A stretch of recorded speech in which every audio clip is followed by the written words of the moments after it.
Desafíos matemáticos. Antes de comenzar, quiero invitarte a que visites nuestro blog, donde podrás encontrar los resúmenes escritos. El link está en la descripción. Buen día, este es el resumen de las actividades Aprende en Casa del 27 de mayo para sexto grado. Comenzamos con matemáticas. El tema es los cubos en un prisma. Observa tu libro en la página 127, desafío 68, cubos y más cubos. Lee la consigna. En equipos construyan 5 prismas diferentes con los siguientes cubos que tienen. Pueden usar todos o solo algunos, posteriormente completen la tabla. Trabaja con 12 cubos. La indicación primero dice forma 5 prismas. Hay que hacer 5 prismas completos con los cubos. Será algo parecido a lo que trabajaste con las cajitas, solo que ahora vas a hacer completo el prisma. La unidad de medida son los cubos. Aquí están los cubos de color naranja con la medida indicada, aristas de 4 centímetros. Esto significa que la medida del largo, del ancho y de la altura es de 4 centímetros. Algo muy importante es marcar la pestaña para que cuando armes el cubo lo puedas pegar. Observa el ejemplo de desarrollo plano con sus pestañas, para que te des una idea de cómo debe quedar. Para resolver el siguiente ejercicio necesitas tomar en cuenta los siguientes datos: 12 cubos pequeños que miden 1 centímetro de largo, 1 centímetro de ancho y 1 centímetro de altura. Con estos 12 cubos, cada arista mide 2 centímetros. Observa que la parte inferior de la página del libro tiene una tabla, la cual debes registrar los datos de los prismas que armes. En la primera columna vas a identificar las letras a los prismas que armes. La primera en armar es el A. La segunda columna anota la cantidad de cubos que tiene el largo. En la tercera columna el número de cubos que tiene el ancho. Y en la cuarta columna el número de cubos que tiene la altura. Finalmente en la última columna la cantidad total de cubos que utilizaste para formar el cuerpo geométrico. Observa el ejemplo: 3 cubos de largo, 2 de ancho y 2 de altura. ¿Cuántos cubos en total ocupa el prisma A? Para la base se ocupan 6 cubos y como tiene 2 niveles de altura, es decir, 2 veces 6, son 12 cubos en total. Se registran 12 cubos en total. En el prisma B que vas a construir debe medir en alguno de sus dimensiones 3 cubos, es decir, debe tener 3 cubos de alto, 3 de largo o de ancho. Se ocuparon 2 cubos de largo, 2 de ancho y 3 de altura. Como de base tiene 4 cubos y son 3 niveles, entonces son 12 cubos en total. Registra los datos del prisma B. Ahora registra los datos del prisma C. De largo 2 cubos, de ancho 1, de altura 4 en total. Para armar el prisma se ocuparon 8 cubos. Ahora arma un prisma que ocupe menos de 12 cubos y registra los datos en la tabla. Finalmente elabora el quinto prisma, del E. Debe tener 10 cubos en total. ¿Cuáles son sus dimensiones? Largo 3 cubos, ancho 1 cubo y altura 3 cubos. En total tiene 9 cubos. Ahora el prisma de los 10 cubos. Largo 5 cubos, ancho 1 cubo y de alto 2 cubos, en total 10 cubos. Observa la quinta columna de la tabla que se utilizó. El volumen es el espacio que ocupa un cuerpo, que en este caso sería el cuerpo geométrico. Analiza lo siguiente. ¿Qué observas en los valores de las dimensiones del prisma A y del B? Los dos tienen el mismo volumen, 12 cubos. Observa la tabla. La medida de largo es diferente, del ancho es igual y de la altura es diferente, pero ocupan el mismo volumen. Los valores de los datos son los mismos, solo que en diferentes dimensiones. El reto de hoy es el siguiente. Comenta con algún familiar cercano uno de los ejercicios que realizaste. Explícales por qué el cubo es la unidad de medida para obtener el volumen de los prismas. Seguimos con geografía. El tema es cuidado de los bosques y el suelo. Los bosques de la Federación Rusa son los más grandes del mundo, con 815 millones de hectáreas, equivalen a un 20% del total mundial. Se extiende desde el mar Báltico hasta el mar de Japón, proporcionan un hábitat para muchas especies animales. En las últimas décadas, la construcción de carreteras, la tala y los incendios forestales han degradado cada vez más estos bosques antiguos.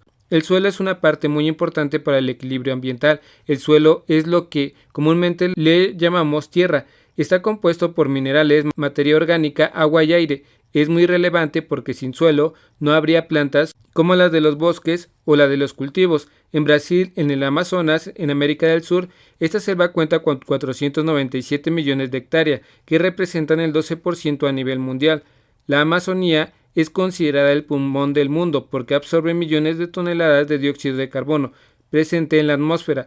La exuberancia de la vegetación favorece que la Amazonia tenga un papel crucial en el control de los niveles de dióxido de carbono de nuestro planeta. Los árboles, los arbustos y las hierbas absorben el gas y liberan oxígeno del aire en su proceso de fotosíntesis. Se estima que esta selva genera el 20% de oxígeno que entra a la atmósfera de la Tierra. Actualmente liberamos más de 42 millones de toneladas de dióxido de carbono. Los incendios forestales son, lamentablemente, pues destruyen la flora y la fauna. Si los árboles se están quemando, el planeta se calienta aún más. La Amazonía ha sufrido incendios y grandes deforestaciones, tanto que ha disminuido en un 4%. Los bosques canadienses representan el 9% de superficie arborada del planeta, con 347 millones de hectáreas. Se caracteriza por su diversidad de especies de árboles y de ecosistemas. Estos bosques están muy cuidados. Se pueden observar que hay responsabilidad compartida entre el gobierno y la sociedad. Aunque los suelos se forman de manera continua a partir del desgaste de las rocas y de la incorporación de materia orgánica, provienen del resto del planeta y animales. A veces su formación es muy lenta, pues requieren 100 años para que se forme una capa de suelo de 10 centímetros de espesor. Por eso, aunque el suelo es un recurso que se considera renovable, su formación es muy lenta y por eso mismo debe ser cuidado. El Bosque Nacional de Tongass, en Alaska, es el área arbolada más grande de Estados Unidos de América y está ocupada principalmente por bosques templados. Estados Unidos de América cuenta con 310 millones de hectáreas de bosques, que equivalen al 8% de la cubierta mundial. Es un área muy grande, pero también ha tenido un deterioro significativo. Recuerda que Estados Unidos cuenta con muchas autopistas y carreteras, así que mientras más asfalto, menos bosque. Los bosques de China, este país cuenta con 220 millones de hectáreas, lo que representa el 5% de la superficie arborada del mundo. El gobierno chino ha desarrollado una importante estrategia para la renovación forestal, con la finalidad de recuperar un entorno ecológico saludable. Los chinos han plantado enormes cinturones de bosques y protegen sus bosques naturales. Cuando se habla de silvicultura, se hace referencia a aquellas actividades que se encargan del cultivo y mantenimiento de los bosques.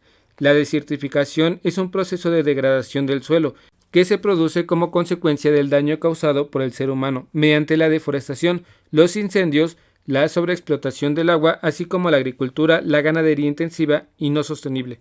El reto de hoy es el siguiente: platica con algún familiar cercano respecto a las medidas de cómo la familia y como parte de una comunidad pueden aplicar para conservar las áreas verdes y el suelo de la comunidad donde viven. Escríbelas en tu cuaderno. Seguimos con lengua materna. El tema es palabras que vuelan. La poesía es un género literario en verso o prosa que se caracteriza por manifestar ideas, sentimientos e historias de un modo estético y bello. Al crear textos literarios, en la actualidad, los poetas indígenas escriben los textos desde su cosmovisión y recurren a recursos como la metáfora, la comparación, la onomatopeya, la personificación, por mencionar algunos recursos literarios. Con esta breve explicación acerca de los poemas que crean los escritores indígenas de la nueva palabra, nos damos cuenta que cada poema expresa la forma en la que ellos perciben el mundo, pero sobre todo comparten con los lectores un pedacito de cómo ellos se relacionan con su entorno desde su ser indígena. ¿Alguna vez has creado un poema? ¿Conoces algún poema de su lengua? Anota las preguntas para que más tarde indagues con tus familiares y con tu maestro e investigues en tus libros para poder responderlas. Vas a leer dos de los poemas que abordan dos temas muy importantes para todos: los árboles y la niñez indígena. Los viejos árboles. Los viejos árboles hablan, desprenden sus flores, caen en la boca de los niños, sus ramas cuentan historias, penetran el ombligo del tiempo. Es el ritual de la fecundación, con su largo pico de colibrí. Bebe el cantar de los viejos, aletea, es una hoja más. Ahora vas a desarrollar tu creatividad. Elige un tema, el que más te guste, y haz una lista de palabras relacionadas con el tema. Escribe en verso las palabras seleccionadas. Si lo prefieres, ilustra tu poema.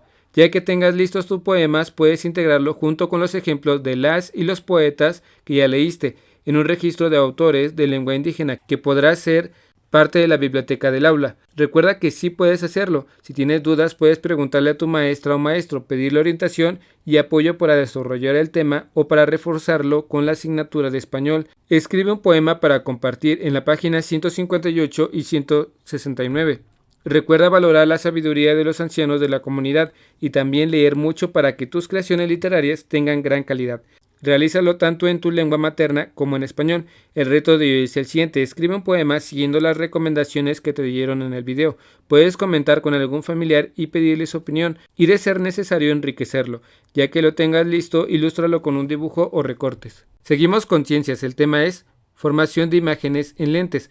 La reflexión se presenta cuando los fotones o los rayos de la luz chocan con una superficie suave o lisa y se desvían en un ángulo igual al de incidencia, es decir, se reflejan. La luz reflejada es lo que permite ver los objetos y sus colores. Si te puedes ver es porque tu cuerpo está reflejando muchos de los rayos de luz que percibe y que a su vez llega a los ojos de otras personas. La refracción primero cambia la velocidad del rayo de luz, o sea, viaja más lentamente en un medio más denso como el vidrio o el agua. También debes tener claro qué es una lente. Para entrar a este tema observa la siguiente definición. ¿Qué es una lente?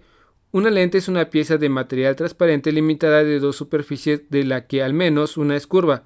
Son objetos transparentes generalmente de vidrio o plástico que desvían los rayos de luz mediante refracción. Es importante que para que esto suceda, al menos una de las superficies debe ser curva, pues si tuviera una plana con dos superficies lisas, por ejemplo, no estaría hablando de una lente.